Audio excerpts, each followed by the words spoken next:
اعتکاف کے حوالے سے ہمارے پاس سوالات و جوابات ہیں.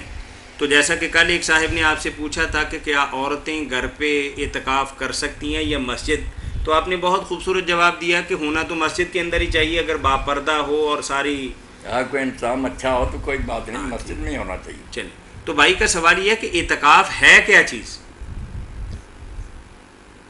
اعتکاف آپ ایسے سمجھ لیں کہ جیسے کوئی غلام اپنے آقا کے دروازے پر نہ جا کر بس ڈرنا مار کر بیٹھ جائے کہ میں نہیں اٹھوں گا جب تک آپ مجھے معاف نہیں کر دیں، معافی لے کر ہی جاؤں گا. عطا الخراسانی رحمۃ اللہ علیہ بہت بڑے حدیث کے عالم ہیں، بزرگ ہیں. ان کا یہ فرمان فتح الملم میں مولانا شبیر عثمانی رحمۃ اللہ علیہ نے نقل کیا کہ وہ کہتے ہیں کہ یہ جیسے کسی آقا کے سامنے غلام لیٹ جائے نا کہ لا ابرا حتی یغفر لی، میں نہیں اٹھوں گا جب تک مجھے معافی نہ ملے. تو جیسے بچے ضد کرتے ہیں اپنی بات منوانے کے لیے، آقا کو بھی رحم آ جاتا ہے.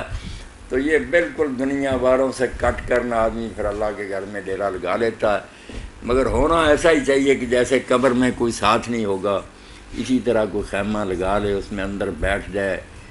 یہ خیمہ بھی اگلی صفوں میں نہیں لگانا چاہیے، عموماً پہلی صفوں میں لوگ لگاتے ہیں، مگر امام نووی رحمۃ اللہ علیہ صاحب لکھتے ہیں کہ پیچھے اور جانا صفیں جو ہیں ان کو پریشانی نہ. پچھلے کو تو ہم اعتکاف ہی نہیں سمجھتے، 90% پیچھے مسجد میں کہیں نہ پیچھے چاہیے یہی خیمے بنانے، وہاں جا کر بیٹھیں اور نماز کے وقت لکھیں، نماز پڑھتے پھر ان میں چلے جائیں. زیادہ باتیں اور ایک دوسرے سے گپیں جو ہے نا اس میں نہ مشغول ہوں. اچھا مولانا، جیسے جو انس باللہ مقصد تھا اصلی کہ اللہ سے دل لگائے، قبر میں کون ساتھی ہوگا، اللہ ہی ہوگا نا، اسی کی تیاری کرے. مولانا حرمین شریفین میں یہی دیکھا ہے کہ وہاں چادریں لٹکانے کا اور اس طرح اپنا ذاتی سا خیمہ اور گھر بنانے کا کوئی کنسیپٹ نہیں ہے، اور بندے کا پتہ بھی نہیں چلتا کہ کون اعتکاف پہ بیٹھا ہے اور کون ویسے ہی بیٹھا عبادت کر رہا ہے. ایسا بھی امام ابن قدامہ المغنی میں لکھتے ہیں کہ کئی نیک لوگ ایسے ہی ہوتے تھے، کسی کو پتہ ہی نہیں چلتا تھا کہ اعتکاف میں بیٹھے ہیں. تو خیمہ بنانا ضروری نہیں، گنجائش بھی نہیں ہے شاید وہاں حرمین میں کوئی ایسی گنجائش یہ ممکن ہی نہیں ہے. ٹھیک. چلیں، وقت اور تاریخ کیا ہے، کب صحیح طور پر اعتکاف میں بیٹھنا چاہیے؟ صحیح وقت تو جو ہے نا اعتکاف کا وہ 20ویں جو ہے نا تاریخ، اس کی فجر کی نماز پڑھ کر بیٹھنا، ایک سحری کھا کر آ جائے، فجر کی نماز مسجد میں پڑھے اور پھر اپنی اعتکاف کی جگہ بیٹھ جائے. بالکل حدیث پاک میں صاف الفاظ ہیں کہ جب آپ اعتکاف کا ارادہ کرتے تو فجر کی نماز پڑھ کر اعتکاف کی جگہ بیٹھ جائیں. اب وہ بے شک 21 کی فجر بنا لیں جیسے کئی امام اس کے بھی قائل ہیں، مگر اس پر یہ سوال پیدا ہوا کہ زیادہ تو اعتکاف سے مقصد ہے کہ لیلۃ القدر نصیب ہو جائے. اگر 21ویں رات ہی لیلۃ القدر ہوئی تو پھر کیا بنے گا؟ اس لیے علامہ سیدی رحمۃ اللہ علیہ نے نا بخاری شریف کے حاشیے میں کہا یار کوئی بات نہیں، اصل بات یہ ہے کہ ایک دن اور بڑھاؤ، مسئلہ حل ہو جائے کہ فجر جو ہے نا 20ویں کی، اس کے بعد بیٹھو.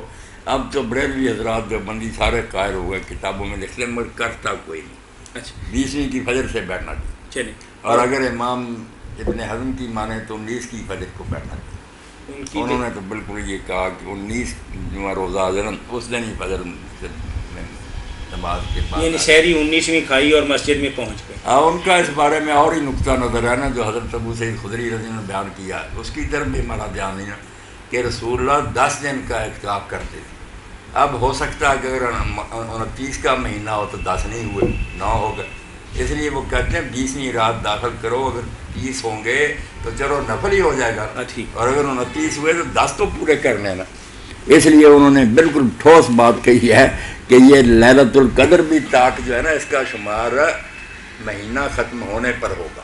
اگر 29 کا ہوگا تو پھر وہاں سے شروع کر کے نا ادھر کو آئیں گے 20ویں رات، پھر 22ویں، پھر 24ویں، 26ویں اور 28ویں، یہ ہوں گی تاک. اور اگر 30 کا ہوگا تو پھر جیسے عام ہے 21، 23، 25. وہ کہتے ہیں فیصلہ تو آخر میں جا کر ہونا کہ کون سی تاک آئی. آخری عشرہ 10 راتیں، 9 نہیں کہتے، 10 پوری کرنی ہے، اس لیے ایک دن پہلے بیٹھو. ایک سوال لیں گے یہاں. مولانا اب آپ نے بتایا کہ 19ویں فجر کو بیٹھنا چاہیے، 20 کی فجر کو بیٹھنا چاہیے، اور ایک قول آپ نے 21 کا بھی بتایا ہے، اور ان تینوں میں سے راجح قول آپ کی ذاتی رائے کے جو مطابق شام کو بیٹھتے ہیں نا کہ سورج غروب ہونے سے پہلے مسجد میں آ جاتے ہیں، اس کا تو کسی حدیث پاک میں کوئی نام و نشان نہیں. فجر کی نماز کے بعد یہ کہ آپ جب اعتکاف کا ارادہ کرتے تو فجر پڑھ کر اپنے موقف میں داخل ہو. اس لیے جب بھی بیٹھنا نا فجر کو آپ بیٹھیں وہ آپ کی اپنی مرضی ہے کہ اگر شک سے نکلنا تو 19 کی فجر کو بیٹھ جائیں ورنہ 20 کی فجر کو تو لازم. یہ جو شام کے وقت اعتکاف پہ بیٹھنا کوئی شاید بالکل اس کا کہیں ذکر. تو اٹھنے کا صحیح وقت کیا ہے؟ اٹھنے کا صحیح وقت تو ہے جب چاند نظر آ جائے تو اعتکاف تو ختم ہو جاتا، مگر اس کے ساتھ یہ ایک مزید نیکی ہے جو مدینہ منورہ میں ہی اعتکاف شروع ہوا نا تو امام مالک کہتے ہیں یہاں تو کوئی آدمی گھر کو نہیں جاتا، اعتکاف ختم ہونے کے بعد بھی عید کی رات جو ہے نا مسجد میں گزارتے ہیں، یہاں سے پھر عیدگاہ کو جاتے ہیں، نماز عید پڑھ کر ہی گھر کو جاتے ہیں. یہی ابن قدامہ نے المغنی میں لکھا کہ مستحب اور اچھی بات جو ہے نا تابعین اور نیک لوگ یہی کرتے تھے. اس لیے جس نے بیٹھنا وہ حوصلے سے بیٹھے، گھر کو بھاگنے کی کوشش نہ کرے، وہاں ہی کپڑے منگوا لیں، نہائے دھوئے، خوشبو لگائے، عیدگاہ کو جائے، پھر فارغ ہو کر گھر جائیں. یعنی معتکف کے لیے افضل یہی ہے کہ مسجد کے اندر ہی رات گزارے اور وہیں سے عیدگاہ کے اندر جائے اور عید پڑھ کے اپنے اہل و عیال کے پاس واپس آئے. افضل اور بہتر یہی.